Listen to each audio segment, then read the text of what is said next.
Venezuela کے زلزلے میں معجزہ، 18 دن کی ننھی بچی نے موت کو شکست دے دی۔ وینیزویلا میں صرف 39 سیکنڈ کے وقفے سے آنے والے شدید زلزلوں نے ہزاروں افراد کو بے گھر کر دیا۔ سینکڑوں لوگ اپنی جان سے ہاتھ دھو بیٹھے، جبکہ اپنے پیاروں کو کھونے والے لوگ شدید غم اور بے بسی کی حالت میں زندگی گزار رہے ہیں۔ ایسے افسوسناک حالات کے درمیان کچھ واقعات مستقبل کے لیے امید کی کرن بن کر سامنے آ رہے ہیں۔ گزشتہ روز ملبے کے درمیان ایک خاتون نے بچے کو جنم دیا تھا، جس کی ویڈیو سوشل میڈیا پر خوب وائرل ہو رہی ہے۔ آج ایک اور دل کو چھو لینے والا واقعہ پیش آیا، جہاں 18 دن کی ایک شیر خور بچی 2 دن تک ملبے تلے دبی رہنے کے باوجود زندہ نکال لیا گیا۔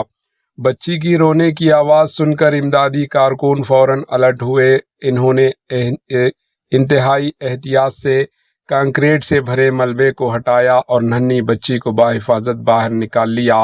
بعد ازاں اسے اس کے والد کے حوالے کیا گیا، جو اپنی بیٹی کو سینے سے لگا کر جذبات پر قابو نہ رکھ سکا اور رو پڑا۔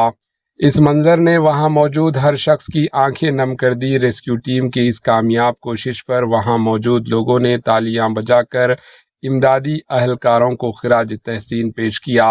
تقریباً 90 منٹ بعد اس ملبے کے نیچے سے بچی کی والدہ کو بھی زندہ نکال لیا گیا۔ سوشل میڈیا پر صارفین اس واقعے کو اللہ کا کرشمہ اور حقیقی معجزہ قرار دے رہے ہیں۔